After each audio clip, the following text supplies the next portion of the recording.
concentrados nas rodovias federais. Seguro DPVAT aponta que Pernambuco deve ter queda de 17% no número de acidentes. Uma redução no número de mortes também é esperada a nível nacional. Bolsonaro sanciona a lei de maus tratos a animais. A lei aumenta a punição para quem maltratar cães e gatos. Sindec pede que Feira da Sulanca, no dia do comerciário, seja alterada. A data será comemorada em 19 de outubro. A Prefeitura ainda não confirmou a alteração na data da feira. Série Eleições 2020. Hoje você conhece um pouco mais dos candidatos a prefeito de Gravatá. Náutico volta a perder na Série B do Campeonato Brasileiro. Com a derrota, o Timbu se afastou do G4. Essas e outras notícias a partir de agora no Jornal da Cidade.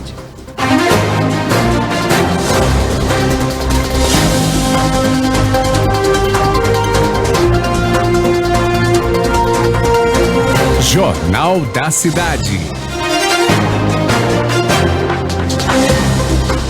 Bom dia. Bom dia para você. Uma nova linha de crédito específica direciona para as micro e pequenas empresas que atuam no segmento de eventos foi lançada pelo governo de Pernambuco por meio da Agência de Empreendedorismo de Pernambuco. Podem pegar o empréstimo estabelecimentos como bufês, casas de festas, espaços para eventos infantis e organizadoras de feiras, seminários, congressos e exposições. Os valores são de até R$21 mil, com prazo de até 36 meses. A carência é de até 6 meses e até 30 meses para pagar. As taxas de juros são de 1,3% ao mês, com a exigência de um avalista.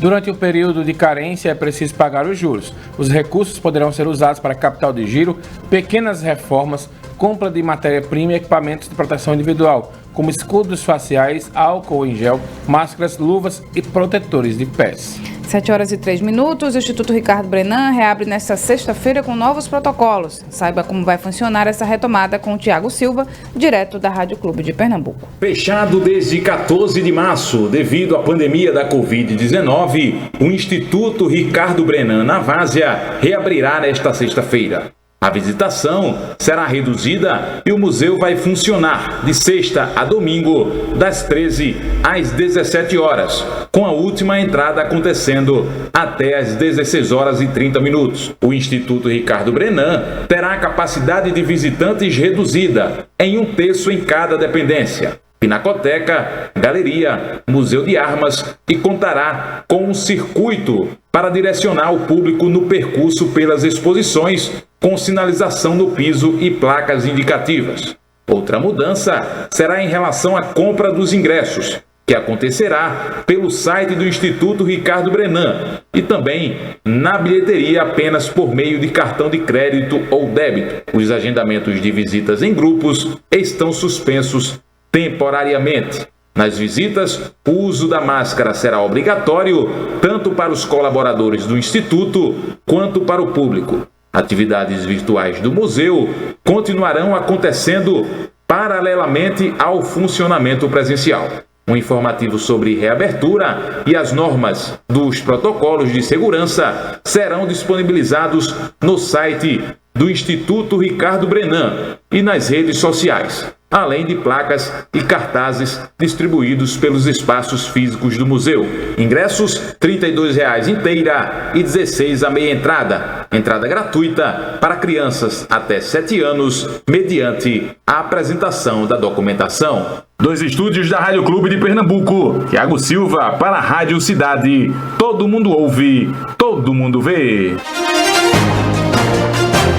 Obrigado, Tiago, pelas informações. E um estudo revelou que 9 em 10 pacientes curados da Covid-19 apresentam efeitos colaterais. Jorge Brandão explica agora quais são esses efeitos.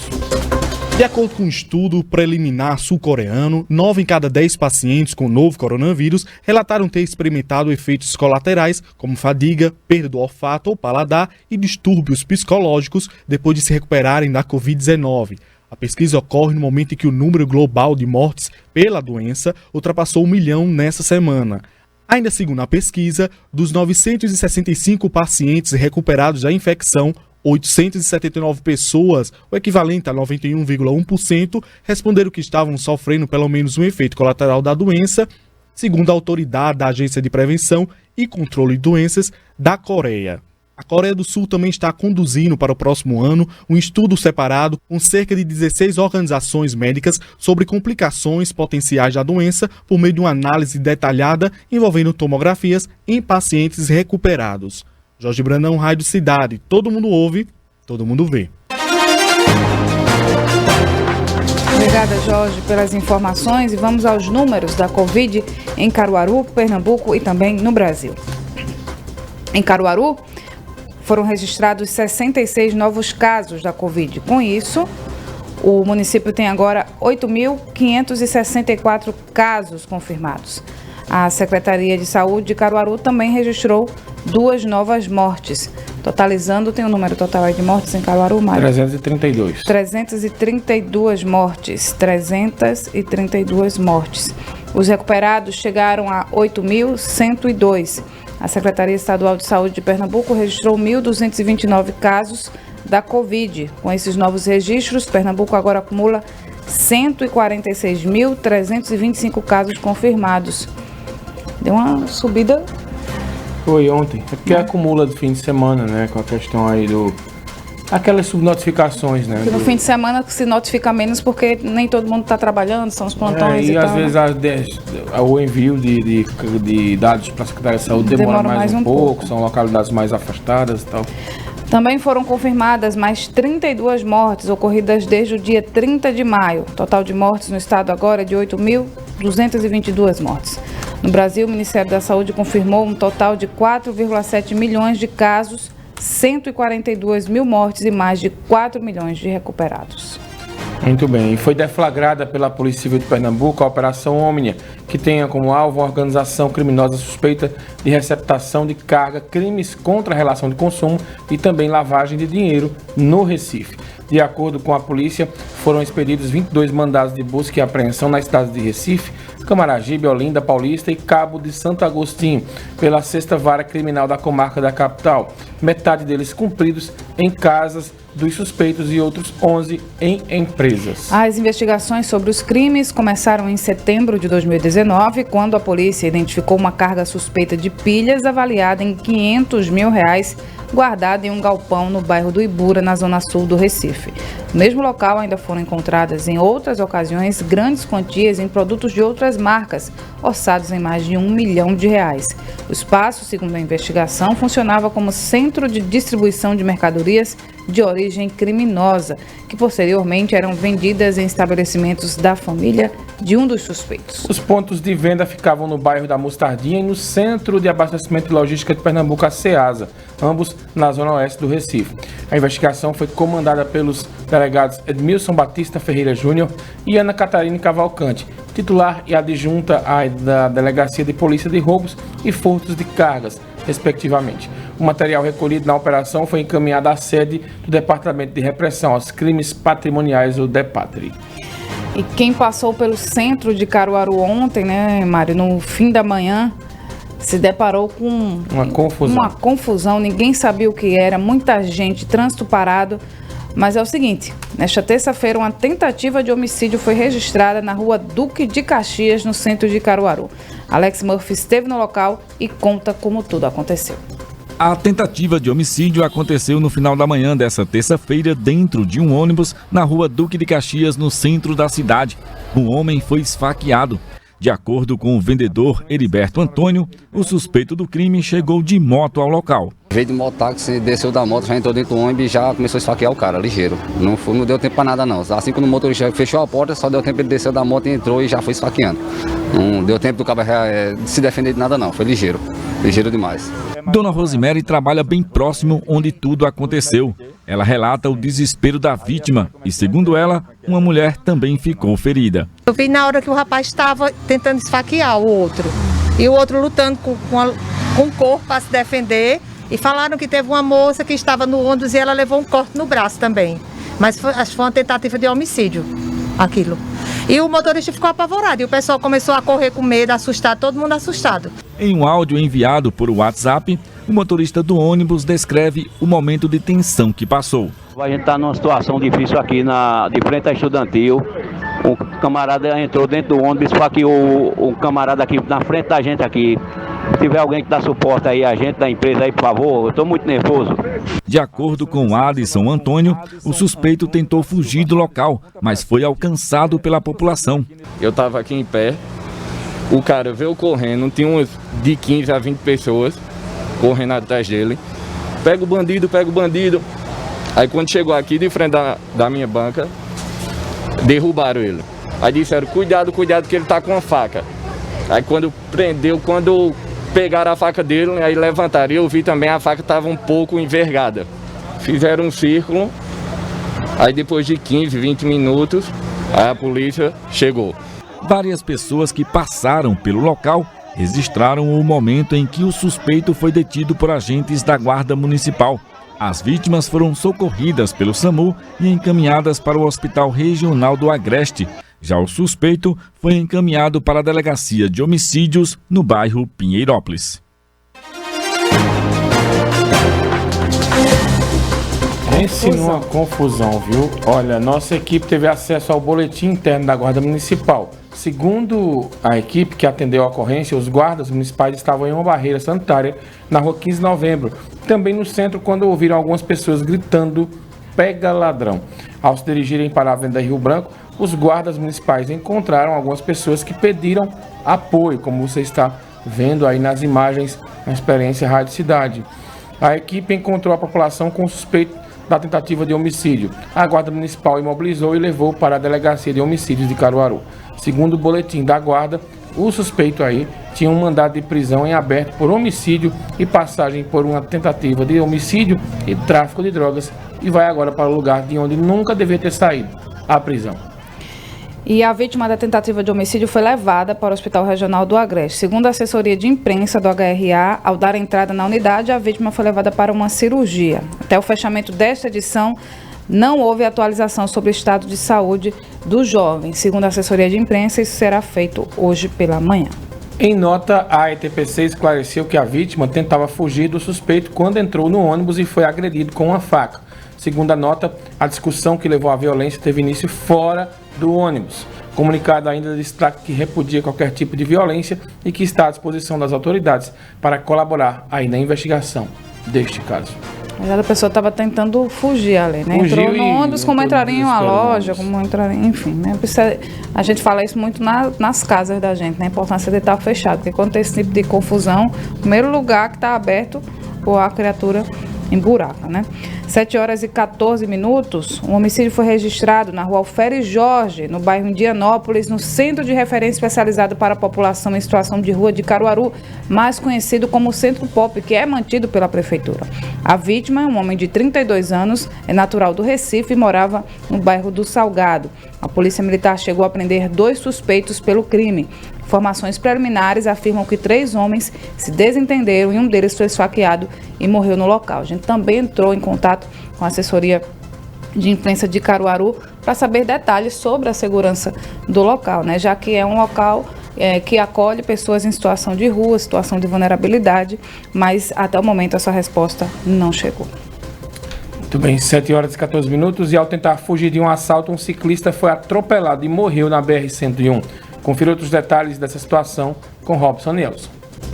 Nessa terça-feira, um ciclista de 22 anos morreu ao tentar fugir de um assalto na BR-101, em Jaboatão dos Guararapes. Ele tentou desviar a bicicleta para a rodovia e foi atropelado por um caminhão. O caminhoneiro não foi encontrado no local. A bicicleta foi levada no assalto, segundo a Polícia Rodoviária Federal, PRF, que enviou equipe ao local do acidente. A informação foi repassada por uma testemunha. Robson Nelson, Rádio Cidade. Todo mundo ouve e todo mundo vê.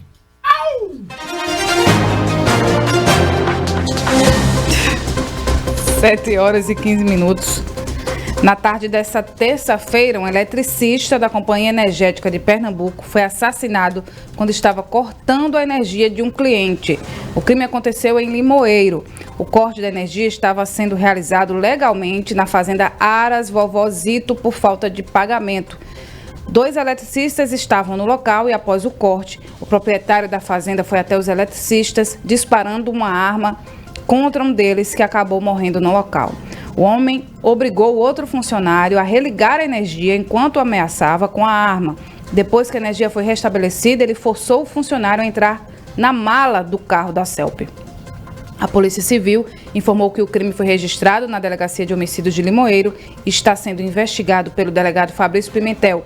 Equipes táticas da Polícia Militar começaram a fazer buscas para tentar encontrar o homem responsável pelo homicídio, o assassino, né? Já a CELP informou que recebeu com consternação a notícia do assassinato do colaborador e que lamenta o ato brutal praticado contra o eletricista e informa que está prestando o apoio necessário à família da vítima e que condena veementemente qualquer conduta violenta, sobretudo que atente contra a vida. O Departamento Jurídico da companhia está acompanhando a instauração do procedimento investigativo e demanda das autoridades públicas o pleno cumprimento da lei. São os trabalhadores sendo impedidos de trabalhar, né, Mário? E aí essa criatura que tem uma arma matou o funcionário da CELP, que foi lá cortar a energia porque eles estavam sem pagar. Era isso que eu ia dizer, Renata. Muita gente defende aí que a população fique armada. Inclusive é uma das propostas do presidente Jair Bolsonaro. Mas esse é o problema, né? A pessoa preparada, desqualificada, numa situação que ela esteja em desvantagem, ela simplesmente tira o revólver e atira no outro. Pronto, o trabalhador. E esse homicida, e esse maluco que fez isso, ele atirou, matou a pessoa que estava cortando a energia, obrigou o outro a religar a energia, ainda trancou o cara na mala do carro. Veja a situação. 7h17, vamos para o intervalo, daqui a pouco a gente volta com mais Jornal da Cidade.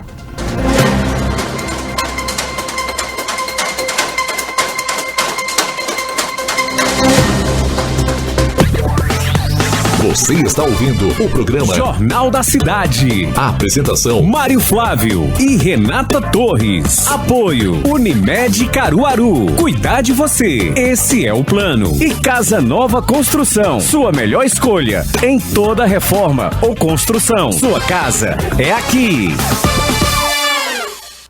Na Casa Nova tem. Preço baixo de verdade? Na Casa Nova tem. Variedade e qualidade? Tem. Tinta Ikine Diatex 15 litros R$ 79,90. Kit para banheiro Deca 5 peças R$ 169,90. Piso marmorizado branco 46 por 46 extra R$ 22,90. Porcelanato 58 por 58 Pamesa R$ 27,90. Faça suas compras também pelo site casanova.com.br com ofertas exclusivas. Na Casa Nova tem. Variedade e preço baixo? Tem. Casa Nova Construção. Sua casa é aqui. Sismuc Regional, Trabalho e Luta. Rua Padre Félix Barreto, número 50, Maurício de Nassau. Telefone 81 3723 6542.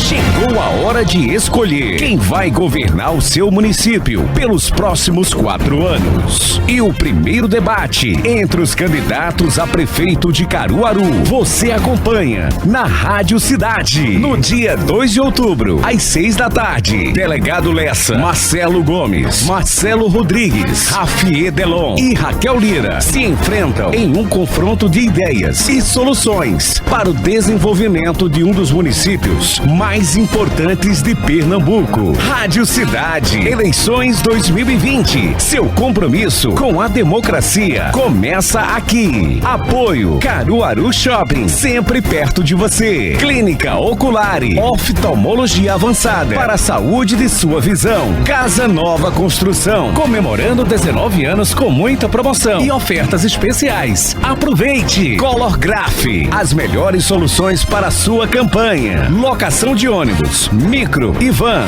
é com a Coletivo Turismo. Vai e volte tranquilo. E no dia da eleição, exerça a sua cidadania de forma segura e rápida. Com cartão Leva, uma promoção da AETPC.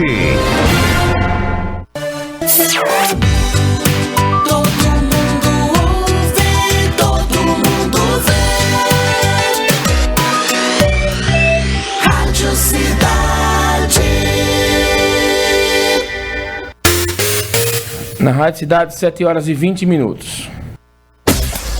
Já estamos de volta com o programa Jornal da Cidade. A apresentação: Mário Flávio e Renata Torres. Apoio: Unimed Caruaru. Cuidar de você. Esse é o plano. E Casa Nova Construção. Sua melhor escolha em toda reforma ou construção. Sua casa é aqui.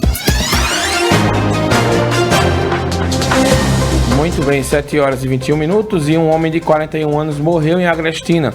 A vítima prestava serviço de pedreiro quando tocou em um fio de alta tensão e sofreu uma descarga elétrica. O homem não resistiu aos ferimentos e morreu no local. Segundo informações preliminares, a vítima morava na vila de Barra do Riachão, em São Joaquim do Monte. Após perícia realizada no local, o corpo foi encaminhado para o IML de Caruaru. Esse negócio de choque tá uma coisa séria, né? Toda semana praticamente morre alguém. 3 da semana passada para cá. 2 pessoas foram presas em São Caetano com um caminhão roubado. Acompanhe os detalhes da prisão na reportagem de Ana Rebeca Passos.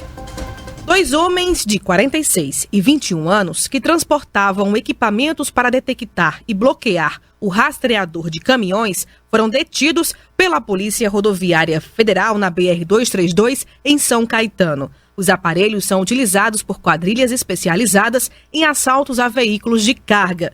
O flagrante ocorreu durante a abordagem a um carro ocupado por 2 homens. Dentro do veículo foram encontrados os equipamentos e no porta-luvas estavam R$ 12.950 sem comprovação de origem. O motorista informou que havia adquirido o bloqueador para captar sinais de TV e o receptor seria utilizado pelo filho dele como radioamador. Disse ainda que o dinheiro era proveniente de uma padaria da qual é dono e seria utilizado para comprar um caminhão no Recife. O motorista e o passageiro foram encaminhados junto com os aparelhos e o dinheiro à Delegacia de Polícia Civil de Belo Jardim, que irá investigar o caso. Ana Rebeca Passos, Rádio Cidade. Todo mundo ouve? Obrigada, Ana, pelas informações. E nós continuamos falando sobre veículos roubados nas rodovias federais. A Polícia Rodoviária Federal divulgou um levantamento sobre a recuperação desses veículos e quem detalha os resultados é Scarlett Lima. O número de veículos roubados que foram recuperados pela Polícia Rodoviária Federal entre janeiro e setembro deste ano apresentou um aumento de 54% em relação ao mesmo período do ano passado. 335 automóveis foram recuperados este ano contra 217 do ano passado. Já o número de veículos adulterados subiu de 99 no ano passado para 228 neste ano, o que representa um aumento de 130%. O Sistema Nacional de Alarmes, o Sinal, contribuiu com os resultados. A ferramenta foi desenvolvida para que as vítimas de roubo e furto possam registrar os casos. Após os registros das ocorrências nesse portal, uma mensagem é enviada para o celular dos policiais que estão de plantão e auxilia a recuperar os veículos. O acesso pode ser feito pelo site prf.gov.br/sinal. Scarlett Lima, Rádio Cidade. Todo mundo ouve, todo mundo vê. Obrigada, Scarlett. E uma multa no valor de R$ 89 mil foi aplicada pela CPRH aos proprietários de um sítio onde funcionava um abatedouro clandestino localizado na zona rural do município de Abreu e Lima. A multa referente aos maus tratos de animais exóticos domésticos foi de R$ 85 mil. Além da atividade irregular no ramo alimentício, os donos do sítio também receberam punição de R$ 4 mil por desmatamento e venda irregular de madeira. De acordo com a CPRH, nos locais, a equipe de fiscalização identificou irregularidades ambientais como maus tratos de animais, falta de licença ambiental de funcionamento, ausência de condições ambientais e sanitárias durante o processo de abate, despejo irregular de efluentes, além do desmatamento. Na ação foram apreendidos 27 animais vivos, um bode abatido, carcaças de animais, 2 caminhões carregados de madeira, machados, foices, facas, ganchos e uma espingarda calibre 12. A operação resultou na prisão de 14 adultos e na apreensão de um adolescente. 7 horas e 25 minutos e o presidente Jair Bolsonaro sancionou durante solenidade no Palácio do Planalto a lei que aumenta a punição para os crimes de maus tratos contra cães e gatos. Na prática, a mudança faz com que o crime deixe de ser considerado de menor potencial ofensivo, possibilitando que a autoridade policial chegue mais rápido à ocorrência. O criminoso será investigado e não mais liberado após a assinatura de um termo circunstanciado, como ocorria antes. Além disso, quem maltratar cães e gatos passará a ter também registro de antecedente criminal e, se houver flagrante, o agressor é levado para a prisão, informou o governo. Participaram do evento a primeira-dama Michele Bolsonaro, o ministro do Meio Ambiente Ricardo Salles, o ministro da Economia Paulo Guedes, o ministro da Saúde Eduardo Pazuello, o deputado Fred Costa, autor do projeto, e Celso Sabino, que é o relator, e os defensores de animais protetores comemoraram muito essa lei aí sancionada pelo presidente Jair Bolsonaro. Pelo jeito, O pessoal lá do Facebook votou a favor, né, Renata? Que ele tinha colocado isso. E outra coisa, não precisa ter nem gostar de animais, mas é preciso respeitar. Né? Não tem para que estar judiando, pelo amor de Deus. 7 horas e 26 minutos. O ano de 2020, marcado pela série de restrições na movimentação por causa da pandemia, deve chegar ao fim com uma retração de 17% no número de acidentes de trânsito em Pernambuco. A estimativa é do seguro obrigatório para indenizar vítimas de acidentes de trânsito, o DPVAT. Segundo o levantamento, o estado que registrou os 14.093 acidentes em 2019 deve encerrar 2020 com 11.704 ocorrências. Em relação ao número de mortes, a projeção indica que Pernambuco terá estabilidade. A variação será de menos 4%. Em 2019, 1.368 pessoas perderam a vida no trânsito no estado. Já em 2020, o total deverá ficar em 1.305.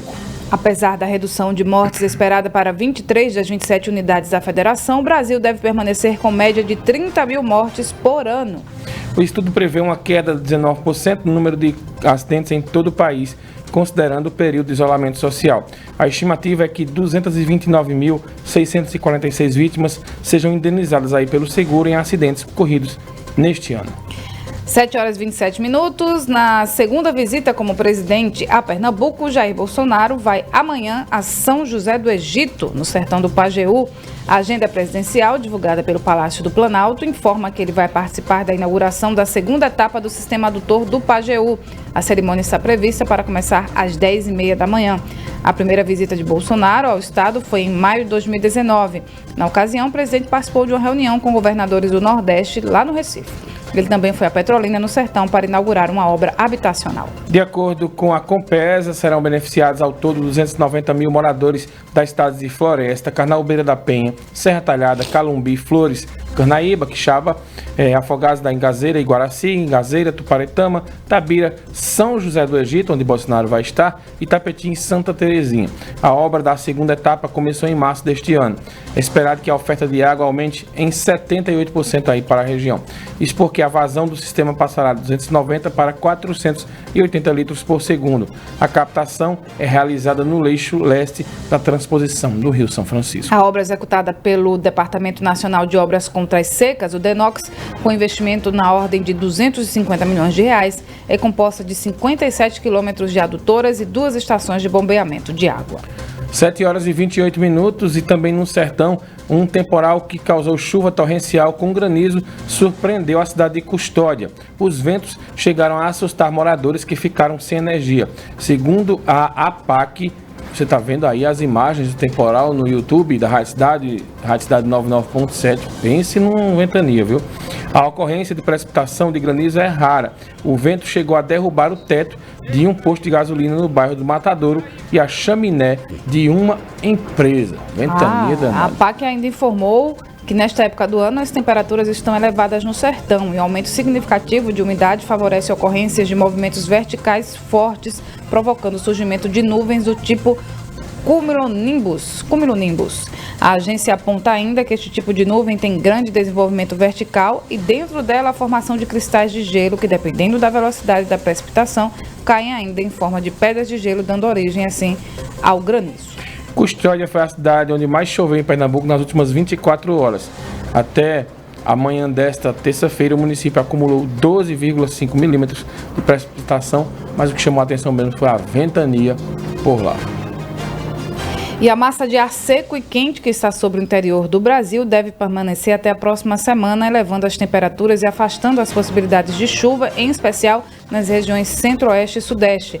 A previsão do IMET é que as temperaturas continuem elevadas, com máximas acima de 30 graus em praticamente todo o Brasil, podendo ter picos de 40 graus na região central e mínima entre 14 e 26 graus. De acordo com Maiana Araújo, meteorologista do IMET, esse é um fato comum nesta época do ano, na entrada da primavera, uma estação de transição. Segundo ela, a atmosfera ainda está se ajustando para sair de um padrão e ir para o outro. A especialista destaca que, embora tenham ocorrido chuvas há alguns dias, a massa de ar seco volta a se estabelecer até que as chuvas consigam se firmar de fato. Como a massa quente impede a formação de nuvens, as temperaturas se elevam. Essa semana o IMET emitiu alerta de baixa umidade para os estados do Sudeste e Nordeste. Os avisos são atualizados diariamente na página do Instituto. A especialista disse ainda que há a possibilidade de chuvas no interior do país a partir do dia 8 de outubro, mas como essa é uma fase de transição, as previsões sempre podem mudar. Além disso, cada ano tem suas especificidades. Em 2019, por exemplo, a estação chuvosa se estabeleceu na segunda quinzena de novembro. Para este ano, a previsão é que isso aconteça no fim de outubro. E um projeto de lei que está tramitando na Câmara dos Deputados que autorizaram o Bombeiro Civil a atuar emergencialmente em atividades distintas no combate ao fogo, ainda que em áreas externas ou com ou sem o apoio do Corpo de Bombeiros Militar. O texto altera a lei que regulamenta a profissão de bombeiro civil. A lei vigente autoriza o bombeiro civil a atuar em caráter habitual, exercendo função remunerada e exclusiva de prevenção e combate a incêndio. Segundo a proposta, os cursos de formação de bombeiro civil poderão incluir disciplinas sobre ações de prevenção social e em área de risco, emergência médica e resgate de vidas. Autor da proposta, o deputado Nery Geller, do PP, argumenta que a regulamentação da profissão de bombeiro civil foi acertada, mas limitou a atuação desses profissionais que têm especializado cada vez mais. E a Câmara dos Deputados analisa um projeto de lei que quer garantir a gratuidade de todas as taxas do cartório para casamentos entre pessoas de baixa renda. Segundo o projeto, a medida deve ser incluída no Código Civil. A autora da proposta, a deputada Lauriette, do PSC do Espírito Santo, observa que a legislação já garante a gratuidade de selos, lucros casuais e custas para pessoas cuja pobreza for declarada. Na visão da deputada, o casamento para cidadãos que comprovadamente possuam baixa renda deve ser totalmente gratuito. Outro ponto acrescentado pela deputada é que a única forma de os casais não pagarem pela taxa do juiz de paz para celebrar casamentos comunitários. 7h32 e o Sindicato dos Empregados no Comércio de Caruaru solicitou por meio de ofício à Prefeitura da cidade a mudança do dia da realização da Feira da Sulanca, Dia do Comerciário, data comemorativa que acontece sempre na terceira segunda-feira de outubro. Esse ano, a data vai ser comemorada em 19 de outubro. Segundo nota do Sindec, neste dia, nenhum estabelecimento comercial poderá funcionar, inclusive os centros de compras. O sindicato esclareceu que um acordo entre eles e o sindicato patronal não contempla o setor da feira, mas que pede a mudança da data desta feira, já que o setor traz muita movimentação para o comércio, mas apenas o poder público pode realizar essa mudança. Procuramos a assessoria da Secretaria de Serviços Públicos, responsável pela Diretoria de Feiras e Mercados, que informou que até o momento não há uma definição sobre a mudança ou não da Feira da Sulanca. 7h33, o Moda Center Santa Cruz tem agora um centro operacional para reunir diversos serviços do equipamento em um só lugar. O novo prédio conta com 420 metros quadrados e fica situado na parte de trás do setor branco entre o centro atacadista e o calçadão Miguel Arraes. Agora, os departamentos e serviços operacionais oferecidos pelo empreendimento aos condôminos e aos clientes e que funcionavam em lojas situadas em setores distintos dentro do parque estarão centralizados. O novo prédio é dividido em 2 pavimentos, além de uma infraestrutura para captação de água de chuva para reaproveitamento nas descargas dos banheiros no centro atacadista. As obras do centro operacional foram iniciadas em janeiro e paralisadas por quase 60 dias por conta da pandemia, sendo retomadas após a liberação dos trabalhos de construção civil por parte do governo de Pernambuco. O centro operacional concentra agora os serviços de posto ambulatorial, quase não sai, né? O Expresso da Moda, o serviço de atendimento ao condomínio, a sala de monitoramento, a farmácia, a gerência de segurança e de logística do parque, arquivo, entre outras atividades. 7h34. Vamos para o intervalo ou a gente continua? Dá tempo dele? Vamos continuar. A série Eleições 2020 desembarca hoje em Gravatá. Acompanhe com Mário Flávio o perfil de quem vai concorrer ao cargo de prefeito do município. Rádio Cidade. Eleições 2020. De acordo com informações do Tribunal Regional Eleitoral de Pernambuco, cerca de 67 mil eleitores estão aptos a votar na cidade de Gravatá. Este ano, 4 candidatos disputam o pleito de uma das principais cidades do agreste de Pernambuco. E para fazer mais uma vez uma avaliação sobre essa eleição lá em Gravatá, eu convido ele, o professor Marco Aurélio Freire. Olá, Mário. Gravatá é uma cidade fundamental na geopolítica do agreste de Pernambuco. Isso porque, tanto quanto Caruaru e Garanhuns, é uma cidade governada pela oposição. No caso, o atual prefeito de lá é o Joaquim Neto, do PSDB. E olha, nestas eleições, o Joaquim Neto vai partir para a reeleição, sim, né? E para isso chamou o Danilo Melo para sua chapa, e nesse caso ele vai com a força da máquina para tentar se tornar pela 4ª vez prefeito do município. Olha, é uma campanha difícil porque o Joaquim Neto vai enfrentar mais 3 adversários, né? E um deles, por exemplo, é o Padre Joselito. O Padre Joselito é do PSB, tá? Muito carismático na cidade e, consequentemente, organizou a Frente Popular, né, em seu entorno, e vai para uma campanha muito interessante também, para a primeira campanha eleitoral dele, e, consequentemente, vai ter um embate importante com o Joaquim Neto. Agora, o seu vice é o Júnior Darita, e o Júnior ia ser candidato a prefeito, mas desistiu justamente para compor com o Padre Joselito. Então o Joaquim Neto e o Danilo Melo vão ter que enfrentar o Padre Joselito e o Júnior Darita. Porém, há mais 2 chapas na cidade que vai fazer a campanha ser muito movimentada. Essa chapa já vem mais pelo voto conservador, vem mais pela questão da tradição da família e da segurança pública. Uma delas é do delegado Wilson Alves, que é do PTC, e que chamou para isso o pastor Aloysio Manuel. E aí, essa chapa vai fazer uma discussão em cima da família, dos valores conservadores, por esse prisma. Mas não está sozinha nesse campo, né? Também vai ter a chapa do Cidadania, né? E no Cidadania vem o Rodolfo Silva e o Marcelo Luiz. Eles também vêm com esse viés porque o Rodolfo é PM, né? E está lutando por esse campo conservador do mesmo modo. Então, eleições muito acirradas em Gravatá e que vai ser muito interessante acompanharmos. É com você, Mário. Muito obrigado, professor. E agora a gente traz um perfil dos candidatos, coligações e dos vices. Confira. Prefeito pela 3ª vez, Joaquim Neto, do PSDB, vai em busca da reeleição e tem uma forte estrutura para obter êxito e chegar pela 4ª vez ao principal cargo no município. Ele faz parte da coligação A Mudança Continua, formada pelos partidos MDB, Democratas, PP, PTB, PSL e PSDB. Na vaga de vice está Danilo Melo, indicado pelo MDB. Já a oposição apresenta 3 nomes para a disputa. O primeiro deles é o Padre Joselito, do PSB, que vai enfrentar as urnas pela 1ª vez. Uma figura bastante conhecida na cidade e conhecida pelo carisma. Ele faz parte da coligação Frente Popular de Gravatá, formada pelos partidos PCdoB, PL, PT, PDT, PSC, Patriota, PV e PSB. O vice na chapa dele é o policial rodoviário federal Júnior Darita, que desistiu de disputar a eleição e vai apoiar Joselito. Outra novidade na eleição desse ano é voltada para a segurança pública. O delegado Wilson Alves, do PTC, entra na disputa com um discurso de valorização da família e uma base cristã. O delegado não coligou com outra legenda e trouxe na vaga de vice o pastor Aloysio Manuel. A última candidatura é também voltada para a área da segurança. Trata-se do policial militar Rodolfo Silva, que entra na briga pelo Partido Cidadania. Não houve coligação e na vaga de vice está Marcelo Lins, que também é do mesmo partido. É a candidatura que defende o bolsonarismo no município e aposta no voto conservador.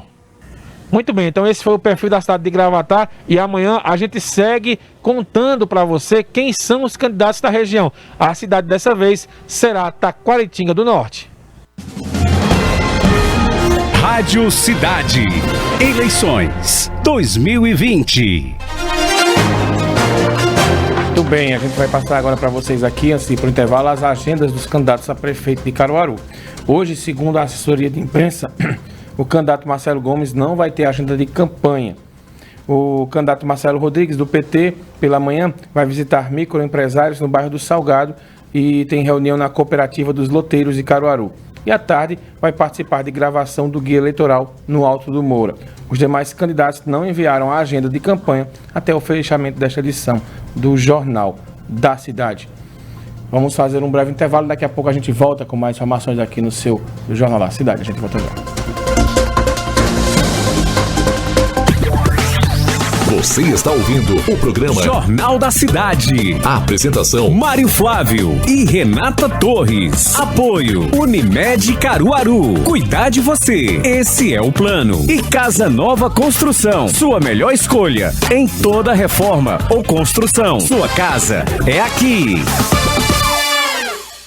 Caruaru agora conta com uma loja Brisanet novinha. A banda larga líder em satisfação no Nordeste agora está localizada na Avenida Agamenon Magalhães, 585, bairro Maurício de Nassau. Nossos profissionais estão prontos para te receber. Venha conferir nossos planos e vantagens exclusivas. Ligue 0800 281 3017 ou acesse brisanet.com.br. Em Caruaru, internet é com a Brisanet, levando o mundo até você. A Rádio Cidade chegou. Sintonize 99,7 FM e acompanhe o melhor conteúdo. Notícias, prestação de serviços, esportes, entrevistas, músicas e muito mais. Também estamos nas plataformas Facebook, Instagram, Twitter, YouTube, Rádiosnet e TuneIn. Para mais informações, acompanhe nossas redes ou ligue 3721.000 ou 81 98243 5080. Rádio Cidade 99,7. Todo mundo ouve, todo mundo vê. Me compra bem. Lasanha Seara, diversos sabores, 600 gramas, R$ 7,99. Salsicha Perdigão Hot Dog 1 kg, só R$ 9,49. Coxinha da asa de frango Perdigão Assa, fácil 1 kg, R$ 17,49. Leite fermentado Vale Dourado tradicional uva, 900 gramas, R$ 6,49. Coxa de frango Sadia Assa, fácil na panela, 950 gramas, só R$ 14,98. E desodorante Rexona regulares, 150 ml ou 90 gramas, só R$ 9,98. Me compra bem. Olá, eu sou Gabi Medeiros e toda quarta-feira a gente se encontra no Manhã Cidade na coluna Mãe de Família, com dicas de família, maternidade e educação dos filhos. Contamos com a sua audiência aqui na Rádio Cidade. Todo mundo ouve, todo mundo vê.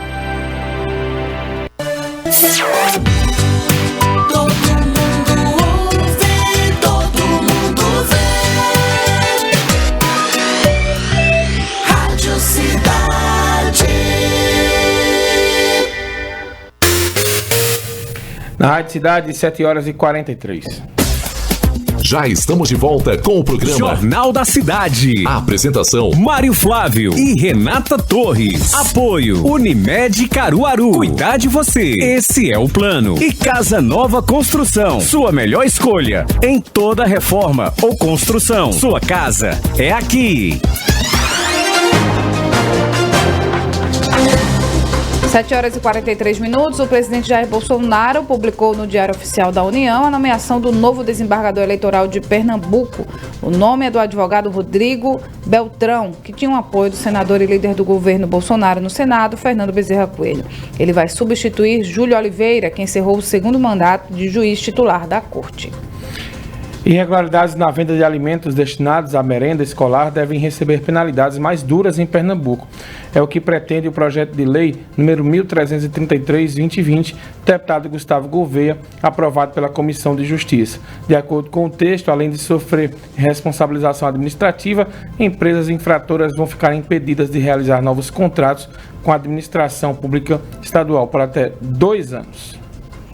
Relatada pelo deputado Tony Gel, a matéria lista fraudes contratuais que se enquadram na punição, entre elas a adulteração do prazo de validade dos gêneros alimentícios e a redução na quantidade dos produtos contratados.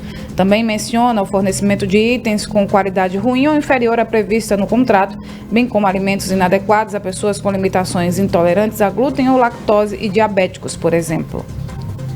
Além disso, é irregular a oferta de produtos que não atendam aos requisitos de conservação da Agência de Vigilância Sanitária. O MDBista informou que a proposta aprovada nos termos de um substitutivo visa garantir a integridade dos produtos comprados pelo Estado para alimentar aos estudantes da rede pública de ensino. 7h45, o pagamento do auxílio emergencial nas parcelas agora de R$ 300 começa hoje e Alex Murphy está ao vivo para trazer as informações de como vai funcionar esse pagamento. Bom dia, Alex. Muito bom dia, Renata. Bom dia, Mário. Bom dia a todos que estão aí desde já acompanhando o Jornal da Cidade. Pois bem, de acordo com o Ministério da Cidadania, cerca de 27 milhões de pessoas terão direito a esse benefício, que varia entre R$300 e R$600, R$600 no caso daquelas mães monoparentais, que são aquelas que são responsáveis sozinhas pelo sustento da família. Eu estou aqui no centro da cidade, bem próximo aqui à Caixa Econômica Federal, uma agência da Caixa Econômica Federal, que fica aqui na rua Capitão João Velho, que é bastante movimentada, uma das principais aqui de Caruaru, e a gente já observa realmente uma grande movimentação de pessoas aqui aguardando na fila. Tem ali um funcionário da agência, né, fazendo aquele distanciamento das pessoas, porque a gente observa que as pessoas estão com máscaras, mas o distanciamento social é quase que impossível com tanta gente assim. Mas vamos falar, né, sobre esse benefício, esse auxílio, essa extensão do auxílio emergencial. Assim como ocorreu anteriormente no pagamento do benefício, o calendário seguirá o mês de nascimento dos beneficiários, ou seja, os créditos se iniciarão por aqueles nascidos em janeiro, depois fevereiro, março e assim sucessivamente. Em poupança social digital já existente, o depósito será feito, né, nessa poupança social digital já existente em nome do beneficiário. Os primeiros beneficiários na nova fase são aqueles que foram contemplados com o benefício em abril e atenderam os critérios previstos na MPV número 1000/2020 e já terminaram de receber as 5 parcelas do auxílio emergencial, ficando sem descontinuidade no recebimento do benefício, ou seja, eles não podem receber 2 benefícios. As pessoas que se tornaram elegíveis em maio, junho e julho terão os novos valores creditados em outubro, novembro e dezembro, respectivamente, após o fim do pagamento do auxílio. De acordo com a MPV, a extensão será paga em até 4 parcelas, encerrando-se obrigatoriamente em dezembro deste ano. Então está aí essa extensão, né, do auxílio emergencial, agora com um valor reduzido, né, para aquelas pessoas que estão aí cadastradas no Cade Único, R$300, e no caso das mães monoparentais, o valor de R$600, que eu acredito que realmente vai auxiliar bastante aí ainda nesse momento que vive o mundo, né, em meio a essa pandemia, e já tem pessoas aqui aguardando para receber esse benefício. Renata, Mário, volto com vocês. Obrigada, Alex, pelas informações. Vamos seguindo aqui com o Jornal da Cidade, pauta 24. E de acordo com o Ministério da Cidadania, 27 milhões de pessoas que não fazem parte do programa Bolsa Família vão começar a receber a primeira parcela de R$300 da prorrogação do auxílio emergencial. São 48 milhões de beneficiários elegíveis que não fazem parte do Bolsa Família. Portanto, apenas 56% dos aprovados receberão as 4 novas parcelas que o Alex falou aí. Segundo o governo, somente os trabalhadores que receberam a primeira parcela em abril e terminaram de receber as 5 primeiras vão ter direito a receber todas as 4 novas parcelas. E a proporção de computadores por aluno é a pior no Brasil. Confira os dados desse levantamento com Laís Florencio. Ao lado de Kosovo e do Marrocos, o Brasil tem escolas com a pior proporção de computadores por aluno entre os 79 países e territórios avaliados pelo último estudo PISA. Enquanto a média dos países ricos é de cerca de 1 computador por estudante, no Brasil são 10 alunos por equipamento. O relatório da Organização para a Cooperação e Desenvolvimento Econômico, OCDE, indica correlação entre a quantidade de equipamentos e o desempenho dos alunos no estudo. A prova é o mais reconhecido instrumento internacional de avaliação da educação básica, com testes aplicados a estudantes de 15 anos. O relatório Políticas Eficazes, Escolas de Sucesso compara informações da oferta escolar entre os participantes da última edição de 2018. Depois do Brasil, o país latino-americano com pior relação de computador por estudante é o México, que registra um dispositivo para 4 alunos. O Chile, cujos resultados educacionais são recorrentemente comparados aos do Brasil, tem uma proporção de quase 1 computador por aluno. Laís Florencio, Rádio Cidade. Todo mundo ouve. Obrigada, Laís, pelas Muito informações. Bem. Obrigado, Laís. O MEC publicou edital para preencher 50 mil vagas remanescentes aí do FIES. As inscrições serão abertas em 6 de outubro no site oficial do próprio FIES. As vagas remanescentes são aquelas que sobraram ao longo dos processos seletivos, seja por desistência dos candidatos ou por falta de documentação. No segundo semestre de 2020, o FIES havia ofertado 30 mil vagas para financiamento. O edital de vagas remanescentes atende aí somente à primeira modalidade. 7 horas e 51 minutos. Os inscritos no Exame Nacional do Ensino Médio, Enem 2020, têm até amanhã para inserir ou alterar a fotografia pessoal no sistema de inscrição do exame. O procedimento deve ser realizado na página do participante. Nesta edição do Enem, todos os candidatos devem obrigatoriamente anexar a imagem no sistema.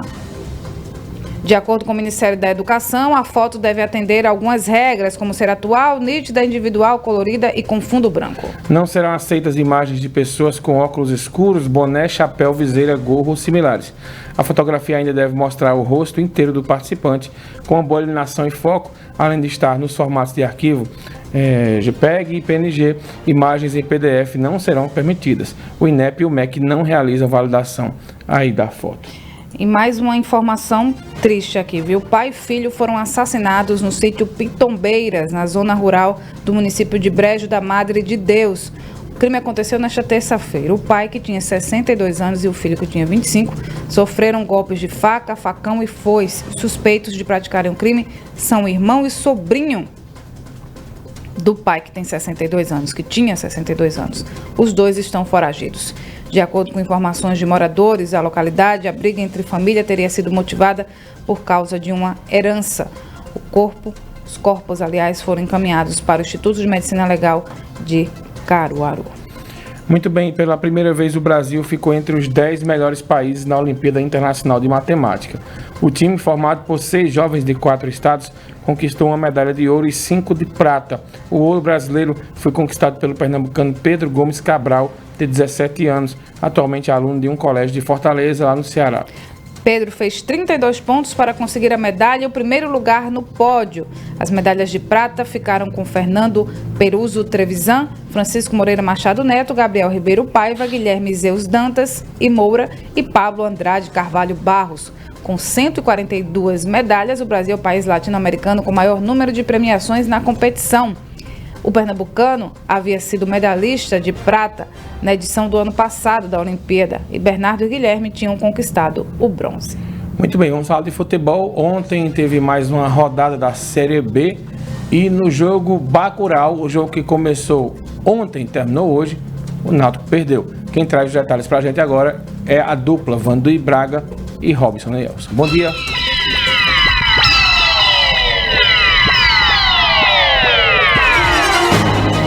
Bom dia, Renata, e um bom dia a todos que acompanham o Jornal da Cidade. E no jogo que começou ontem e foi terminar hoje, infelizmente o Náutico levou um gol e não conseguiu reagir, né?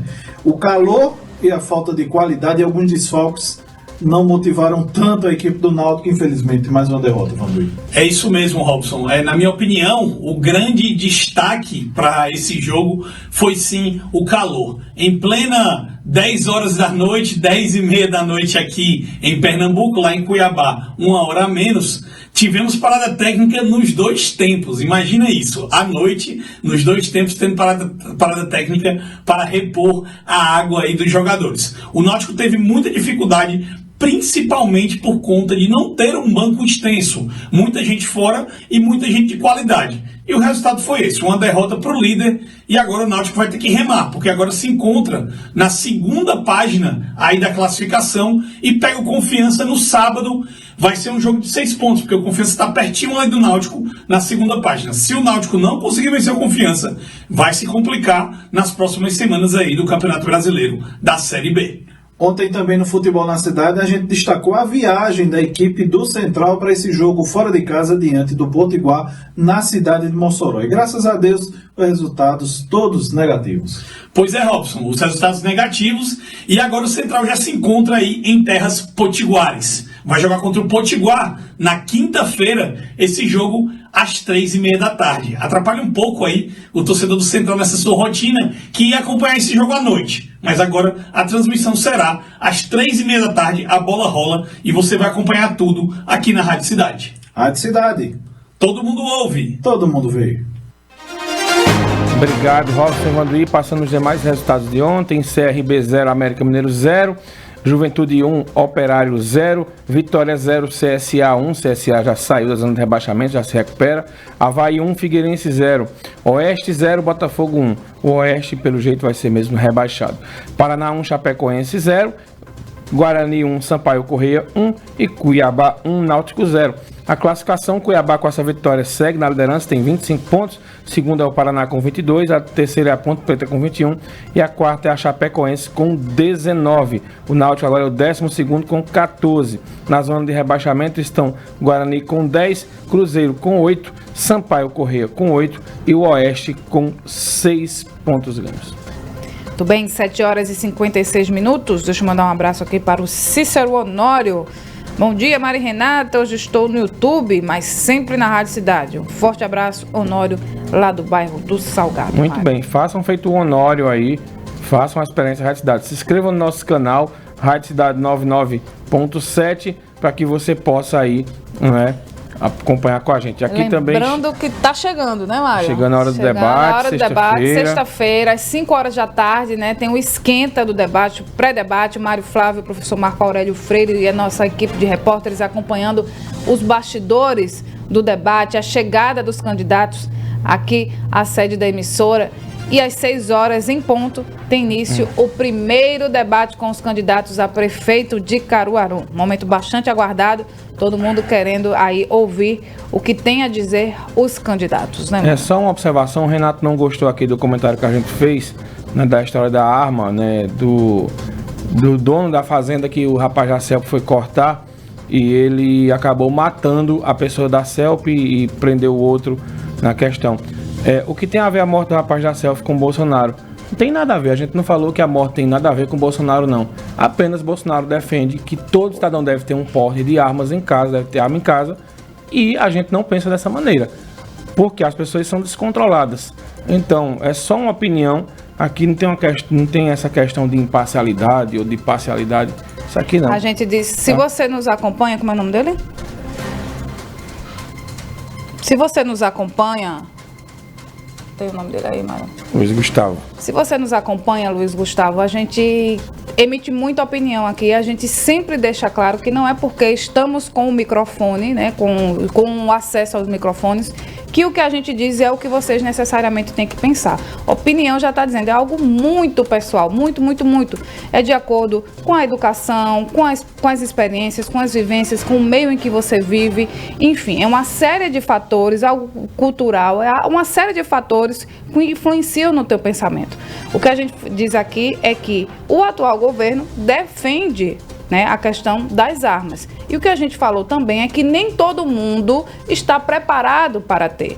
Muita gente defende, inclusive, na zona rural, porque a gente sabe que o policiamento não chega tão forte, né, que tem a questão das propriedades, que existem muitas ações criminosas, mas o caso, 2 trabalhadores estavam cumprindo suas atividades. O que mandam as empresas onde eles trabalham, que era cortar a energia de um local que estava inadimplente. São 2 trabalhadores, são 2 pais de família. Uma família ficou sem pai porque um descontrolado que estava armado resolveu matá-lo porque ele foi cortar a energia da casa dele quando ele estava trabalhando. O outro, sabe o que ele fez? Colocou ele na mala do carro. Você acha que uma criatura como essa tem condições de ter uma arma? Não tem. É só a gente se colocar no lugar da família que perdeu esse pai de família. Então, a arma é uma coisa muito séria, não dá para ter na mão todo mundo. O brasileiro é muito passional, sim, e são os valentões que naquelas brigas de trânsito, quando um é trancado, é que mostra a arma, né? É uma briga de bar, é um que bebe e chega em casa, vai ameaçar a mulher com a arma. Infelizmente, o brasileiro é assim. Ah, mas nos Estados Unidos, pelo amor de Deus, não vamos ser bobinhos e nos compararmos com os Estados Unidos, né, minha gente? A educação é outra, né? O pessoal tem lá convivência desde criança, é um preparo que se tem, né? Aqui a arma é usada sim para intimidar o outro, porque quando chega o bandido de verdade, liga para a polícia militar, porque no máximo que vai acontecer é se esconder embaixo da cama. Outro dia teve um programa, Renata, só para concluir esse assunto aqui, tem nada a ver a história com o presidente, apenas a gente citou aí que era uma das propostas dele. Nem com o presidente, nem com o governador. E que ele não levou para frente, nem né? com o prefeito. Inclusive. Pois é, ainda Quem votou esse assunto. Quem votou nele esperando isso... Não... E outro dia teve uma reportagem, um programa especial sobre isso. E mostrou pessoas que foram nessa empolgação e hoje estão paraplégicas, tetraplégicas e se arrependem bastante. Só para vocês refletirem. Vamos encerrando aqui o Jornal da Cidade.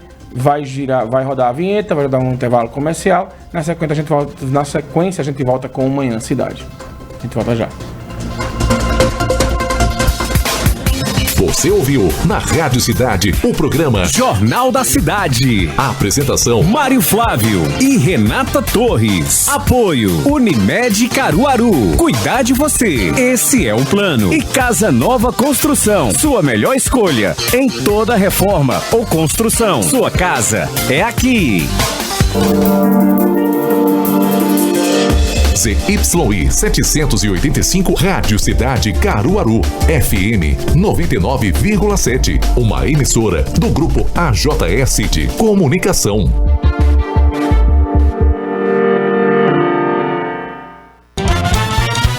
Casa do Serralheiro. Portas e janelas de alumínio. Perfis de alumínio. Nas linhas Búzios. Engenharia de 8mm e 10mm. Box. Linha 25. Módulo prático. Perfis de PVC. Nas cores branco e amadeirado. Ferragens e fechaduras. Casa do Serralheiro. O melhor preço da região. Avenida Leão Dourado 13A. São Francisco. Caruaru. Telefone 81 3722 7628. Manchas roxas, dores nos ossos, reflexo esbranquiçado nos olhos, palidez inexplicada, caroço no corpo, febre prolongada. Os sintomas do câncer infanto-juvenil precisam mais da sua atenção. Na ocorrência de algum deles de forma progressiva, procure um pediatra. Com diagnóstico precoce, as chances de cura são maiores que 70%.